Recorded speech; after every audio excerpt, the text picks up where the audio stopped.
हमें किसी भी पाठ का प्रश्नोत्तर करने से पहले पाठ ज़रूर पढ़ना चाहिए। देखिए, पाठ पढ़ने से कई फ़ायदे होते हैं।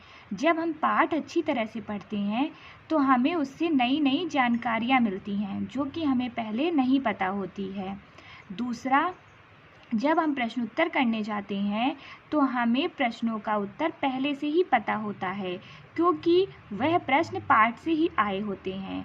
और तीसरा, कि अगर कभी परीक्षा में हम बैठे हैं और हमें प्रश्न के उत्तर भूल गए, तो अगर हमने पाठ अच्छे से पढ़ा होता है तो हम उत्तर स्वयं से भी लिख सकते हैं।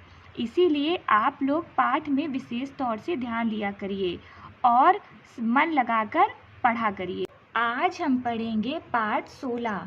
पाठ 16 का नाम है पाताल कोट। इस पाठ से हमें जनजातीय संस्कृति, पाताल कोट की भौगोलिक स्थिति, विलोम शब्द, प्रत्यय, अनुस्वार और अनुनासिक सीखने को मिलेगा। मध्य प्रदेश का जनजातीय जीवन और संस्कृति बहुरंगी है। जनजाति मतलब वे लोग जिनकी संस्कृति, भाषा और रीति रिवाज हमसे अलग है, जिन्हें हम आम शब्दों में आदिवासी या वनवासी कहते हैं। ये लोग जंगलों में रहते हैं। तो इनका मतलब आदिवासियों का जो जीवन और संस्कृति है वो बहुत रंगों की है। अपने विशिष्ट रंग, रूप और गंध के लिए हर अंचल एक अजूबी सम्मोहकता लिए हुए है। तो यह लोग अपने अलग रंग, रूप और गंध के लिए जाने जाते हैं। यह इनको विशेष बनाता है। इन्हीं अंचलों में से एक है छिंदवाड़ा जिले का पातालकोट। तो इन्हीं क्षेत्रों में से एक क्षेत्र का नाम है जो कि है छिंदवाड़ा जिले का पातालकोट। इस आदिवासी क्षेत्र का नाम सुनते ही इसे देखने की अदम आकांक्षा मन में उठती है। कैसा होगा पातालकोट, कैसी होगी वहाँ की आदिम जीवन संस्कृति। तो जब हम पातालकोट का नाम सुनते हैं तो हमारे मन में कई तरह के सवाल आने लगते हैं, जिज्ञासा होती है कि कैसा होगा पातालकोट, वहाँ लोगों की जीवन शैली कैसी होगी। मन की इस जिज्ञासा को तीव्र बनाती है पातालकोट के बारे में फैली हुई तरह तरह की कहानियाँ। तो जब हम पातालकोट की कहानियाँ सुनते हैं तो हमारी जिज्ञासा जो है वो और तेज हो जाती है। उस गहरे खड्डवासियों के लिए सूर्योदय सुबह 9 बजे होता है और सूर्यास्त दिन के 3 बजे। तो देखिए, जैसे हमारे यहाँ सूर्योदय सुबह 4 बजे होता है और शाम 5 बजे सूर्यास्त हो जाता है, पर पातालकोट में सुबह 9 बजे सूर्योदय होता है। जब हमारे यहाँ काफ़ी धूप आ जाती है और वहाँ दोपहर के 3 बजे, जब हमारे यहाँ दोपहर के 3 बजते हैं तो वहाँ सूर्यास्त हो जाता है, मतलब वहाँ अंधेरा छा जाता है। वहाँ के निवासी शेर के पद चिन्हों को देखकर आसपास उसकी उपस्थिति से भयभीत नहीं होते। ये पातालकोट के निवासी रावण और मेघनाथ की पूजा करते हैं। तो वहाँ के लोग जब शेर के कदमों को देखते हैं, निशानों को देखते हैं, तो वह भयभीत नहीं होते हैं। उन्हें डर नहीं लगता शेर से, क्योंकि वह खुद जंगल में रहते हैं। और वहाँ के लोग रावण और मेघनाथ की पूजा करते हैं। उनके भगवान रावण और मेघनाथ हैं। यहाँ का विश्राम गृह मध्य प्रदेश के शानदार रमणीय विश्राम गृहों में से एक है। तो जो पातालकोट का विश्राम गृह है वो मध्य प्रदेश के बहुत अच्छे अच्छे विश्राम गृहों में से एक है। विश्राम गृह मतलब आराम करने वाला स्थान या घर। जब हम कहीं सफ़र या यात्रा के लिए निकलते हैं तो बीच में जब हम कहीं रुकते हैं तो उसे विश्राम गृह कहते हैं। सतपुड़ा के ऊंचे पहाड़ी शिखर पर बने इस टेंट हाउस के ठीक नीचे बहुत गहराई पर दिखने वाले पातालकोट का जनजाति अंचल मन को मोहित कर लेता है। तो देखिए, सतपुड़ा पर्वत के शिखर पर मतलब उसकी चोटी पर बने रेस्ट हाउस मतलब विश्राम गृह के ठीक नीचे बहुत गहराई पर पातालकोट है। तो वहाँ पर जो जनजाति आदिवासी जो रहते हैं तो उनका जो क्षेत्र है वह इतना प्यारा है कि मन को मोह लेता है। दर्शक एक बार ठगा सा रह जाता है। जब सतपुड़ा पर्वत में लोग विश्राम गृह में आते हैं और वह नीचे झांककर आदिवासी मतलब पाताल कोट को देखते हैं तो उनका मन जो है वो ठगा सा रह जाता है। उसका इतना प्यारा दृश्य होता है। सतपुड़ा पर्वत श्रृंखलाओं के बीच जैसे एक बहुत बड़ा टुकड़ा जमीन के अंदर धंस गया है। अंग्रेजी के यू आकार को बनाता हुआ पाताल कोट का जनजाति अंचल 79 वर्ग किलोमीटर क्षेत्र में फैला हुआ है। इस स्थान की अधिकतम गहराई 1600 फुट है। तो देखिए, सतपुड़ा पर्वत की श्रृंखलाओं के बीच का एक टुकड़ा जो है वो जमीन के अंदर धंस गया है, मतलब जमीन के अंदर घुस गया है और उसका आकार जो है वो यू आकार का है। तो वही है पातालकोट। पातालकोट पहुंचने के लिए छिंदवाड़ा पिपरिया मार्ग पर तमिया से पहले बिजोरी ग्राम पहुंचते हैं। बिजोरी से एक कच्ची सड़क हराई जाती है। इस गांव से करीब 1400 किलोमीटर दूर बीजा ढाना नामक जनजातियों की एक छोटी सी बस्ती है। यहाँ से लगभग 4 फलांग जाने पर पातालकोट से नीचे उतरने का एक रास्ता दिखाई देता है। पातालकोट में प्रवेश के लिए इसी ऊबड़ खाबड़ रास्ते से नीचे उतरना पड़ता है। तो देखिए, ये जो है पातालकोट जाने का मार्ग है। यहाँ पर पातालकोट जाने का मार्ग बताया गया है, उसका रास्ता बताया गया है और यह बताया गया है कि पातालकोट जाने के लिए हमें नीचे नीचे नीचे ही उतरते जाना है और जो वहाँ का रास्ता है वो बहुत ऊबड़ खाबड़ है, पगडंडी वाला रास्ता है। पगडंडी नुमा खतरनाक टेढ़े मेढ़े रास्ते में बहुत सावधानी बरतनी पड़ती है, किंतु यहाँ के जनजातीय इतने अभ्यस्त होते हैं कि वे छोटा रास्ता ढूंढकर अपनी बस्तियों तक पहुँच जाते हैं। आम आदमी के लिए पातालकोट का सफ़र कई दिनों तक पिंडलियों और जांघों में होने वाला दर्द और जकड़न के रूप में महसूस होता है। तो देखिए, जो पातालकोट जाने का रास्ता है वो पातालकोट नीचे बसा हुआ है, तो वहाँ का रास्ता जंगलों से होकर गुजरता है जो कि बहुत टेढ़ा मेढ़ा है।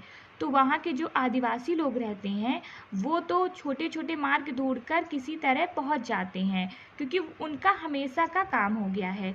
लेकिन जो लोग वहाँ घूमने जाते हैं तो उन लोगों को बहुत दिक्कत होती है।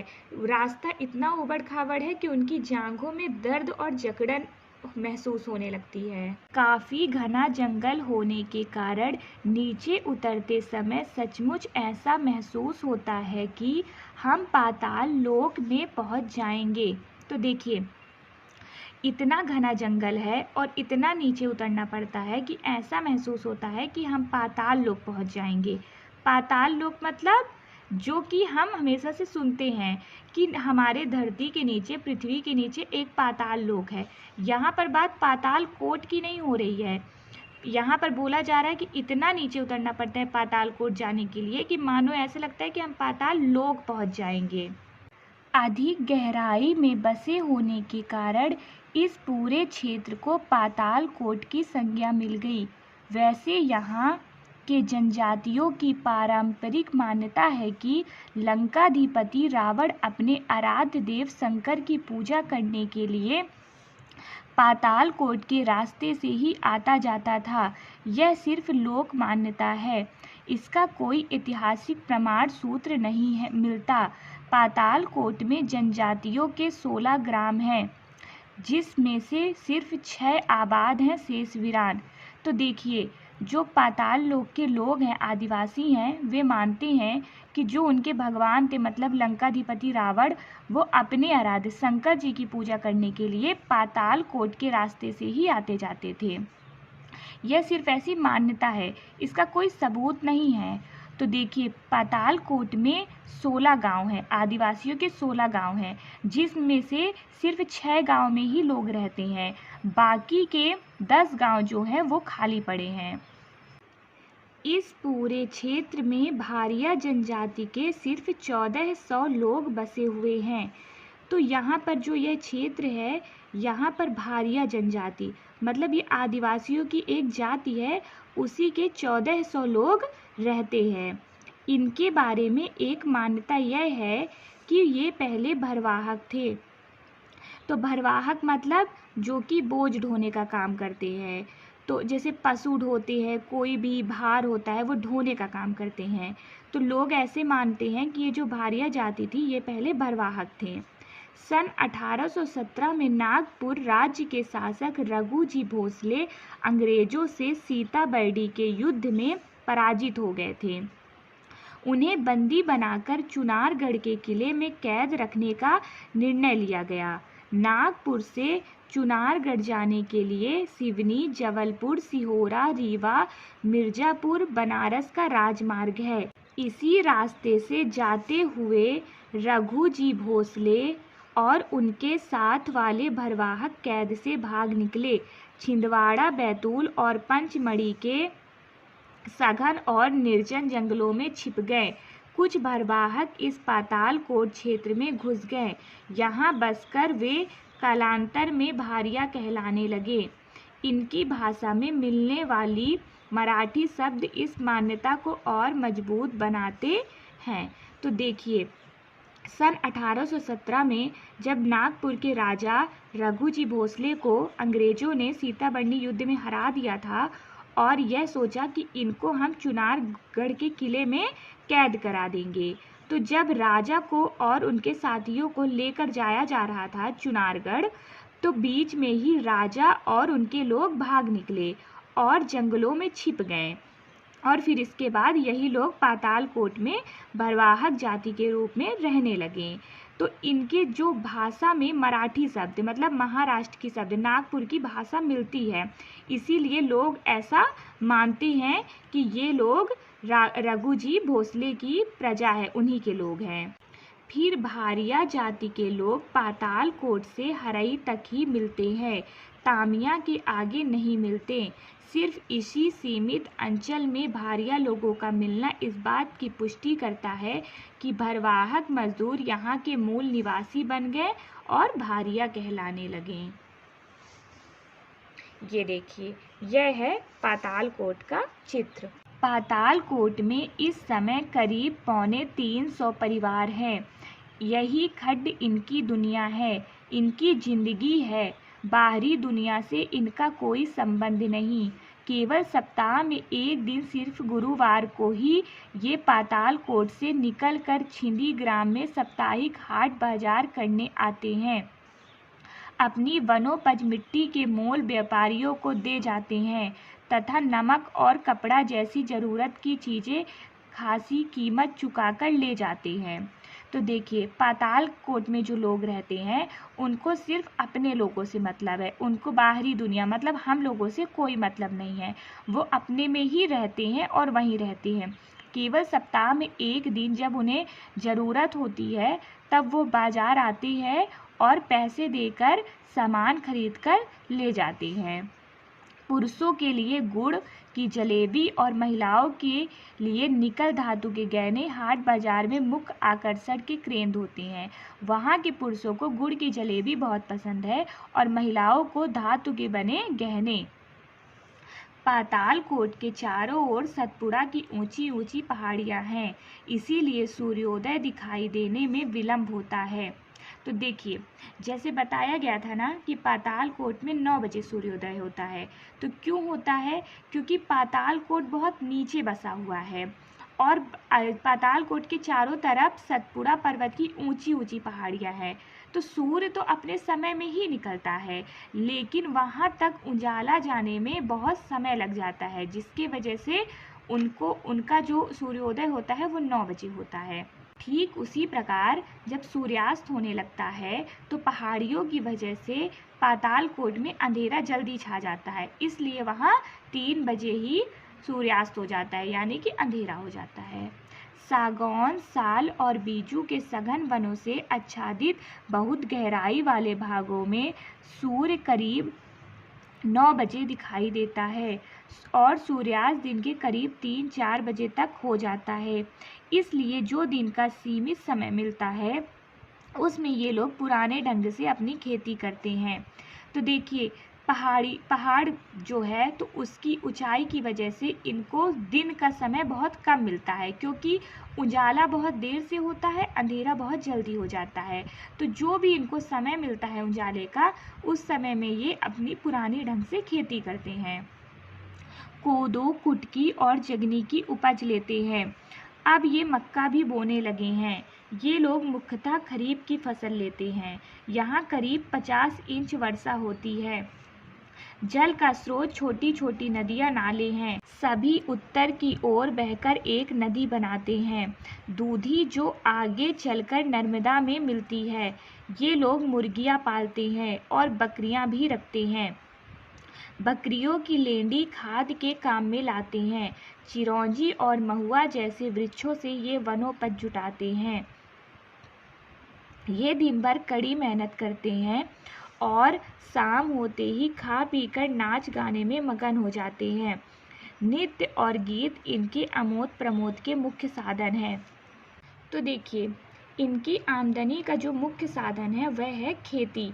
यह चावल और मक्के की फसल बोते हैं और उन्हीं से इनका जो है वो खर्चा चलता है। और इन्होंने मुर्गियाँ और बकरियाँ भी पाली हुई हैं और इसी से यह अपना गुजारा करते हैं। और जब शाम होती है तो ये खा पीकर नाच गाने में मगन हो जाते हैं। इनके पास मनोरंजन का साधन सिर्फ नाचना और गाना ही है। ऋतु पूर्वों और सामाजिक अवसरों पर सामूहिक आनंदोत्सव की झलक देखने को मिलती है। खासकर मेघनाथ पूजा के दिनों में ये अपना मनपसंद खाना खाते पीते हैं और दिन रात नाच गाने में डूबते रहते हैं। तो जिस दिन इनका कोई त्योहार होता है, जैसे इनके भगवान मेघनाथ की पूजा होती है, उस दिन ये अपना मनपसंद खाना खाते हैं और दिन रात नाचते गाते रहते हैं। पातालकोट के जनजाति घुटने तक धोती और बदन पर सलूजा, कमीज की तरह का एक वस्त्र पहनते हैं। कोई बंडी भी धारण करते हैं। सिर पर पगड़ी की तरह एक सफ़ेद कपड़ा लपेट लेते हैं। इनके हाथों में कुल्हाड़ी और टांगियाँ होती हैं। जब भी ये अपनी झोपड़ियों से निकलकर काम पर जाते हैं, ये दोनों हथियार उनके पास होते हैं। महिलाओं के पास हंसिए होते हैं। तो देखिए, जैसे पाठ के शुरू में ही बताया गया था ना कि ये शेर के निशान देखकर उसे डरते नहीं हैं, क्योंकि जब भी अपने घर से बाहर निकलते हैं तो पुरुषों के पास कुल्हाड़ी और टांगियाँ होती है और औरतों के पास जो होते हैं वो हंसिए होते हैं। तो यह इतने बहादुर होते हैं कि अगर इनको कोई जानवर खतरा पहुंचाने की कोशिश करता है तो इनके पास खुद के हथियार होते हैं जिससे ये बच सकें। इससे लकड़ी और फसल काटी जा सकती है और वन्य पशुओं से रक्षा की जा सकती है। महिलाएं घुटने तक साड़ी पहनती हैं। वे आभूषण भी पहनती हैं। गले में मड़ियों की मालाएं, कानों में कर्णफूल, हाथों में चूड़ी, कंगन और बिनोरियाँ तथा पैरों में बेड़ियाँ पहनती हैं। ये आभूषण चांदी सोने के नहीं अपितु बहुत सस्ती धातु के होते हैं, जैसे गिलट, कांस आदि। तो देखिए, जो वहाँ के लोग होते हैं पातालकोट के, वहाँ की औरतें भी श्रृंगार करती हैं, मतलब हमारे यहाँ की तरह वो भी सारे गहने पहनती हैं। लेकिन जैसे हम सोने, चांदी और हीरे के गहने खरीदते हैं, तो वो लोग बहुत सस्ती धातु गिलट और कांसे के गहने पहनती हैं। पातालकोट के जनजातियों की जिंदगी में महुए का महत्वपूर्ण स्थान है। भारिया लोगों की जिंदगी में भी महुआ घुल मिल गया है। दावत के मौके पर ये लोग महुए को आटे में मिलाकर रोटी या सुआरी बनाते हैं। सुआरी पूड़ी की तरह तलकर बनाई जाती है। सामान्य रूप से लोग गुटकी का पेज और मक्के की रोटी खाते हैं। ये लोग आम की गुठली के बीज के आटे की रोटी बनाते हैं। आम की गुठली को पानी से धोकर उसका तुर्रापन निकाल देते हैं। तुर्रापन मतलब जो आम का तोड़ होता है, जो कि हम जब भी आम खाते हैं तो वो पहले निकाल देते हैं क्योंकि वह नुकसान करता है, वही है तुर्रापन। ये लोग वैवर कुटकी भी खाते हैं। वहाँ भातकंद नाम की एक जड़ भी पाई जाती है। उस जड़ को भभूत में गाड़ देते हैं। जब वह चुड़ जाता है तो उसे एक तरफ से पकड़कर थाली में हिला देते हैं तो चावल के दाने जैसे कण बिखर कर इकट्ठे हो जाते हैं। इस कंद से एक थाली भर चावल मिल जाता है।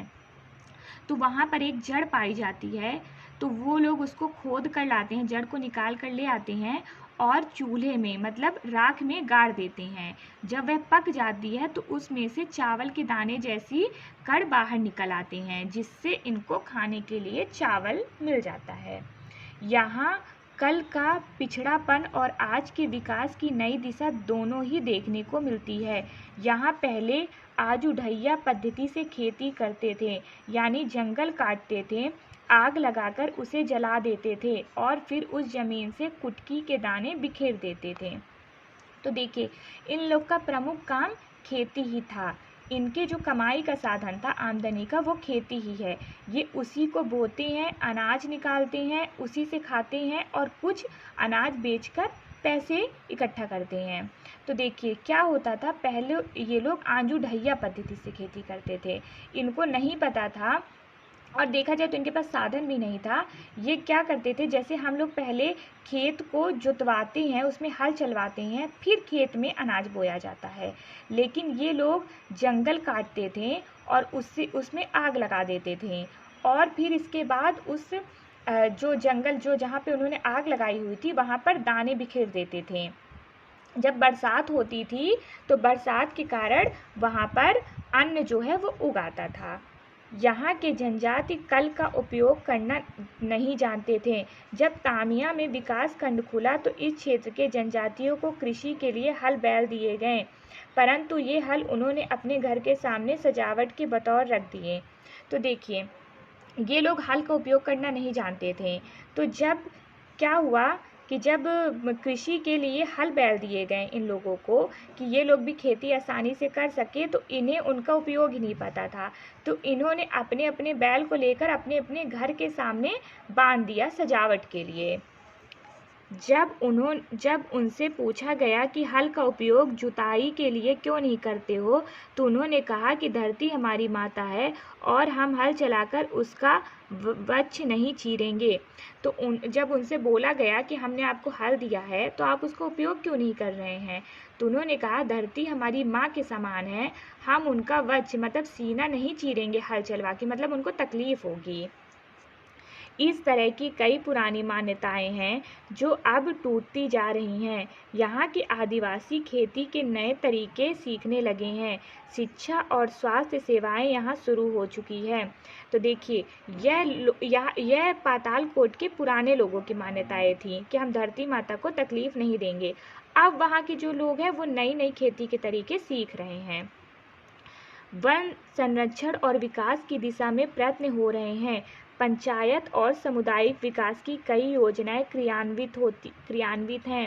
रोपनी पद्धति के दृश्य सिर्फ मनोरंजन के लिए नहीं, वरन इस उपेक्षित जनजाति अंचल की जागृति का आश्वासन देता है। बिजली का लंबा खंभा पातालकोट में लग गया है। वहाँ आज जो बल्ब जलता हुआ दिखाई देता है, इस बात का प्रतीक है कि नई रोशनी से पातालकोट निश्चित रूप से जगमगा उठेगा। तो देखिए, आज तक पातालकोट में बिजली भी नहीं थी, अब वहाँ पे बिजली के खंभे लग गए हैं, लोगों को नई नई खेती के तरीके सिखाए जा रहे हैं।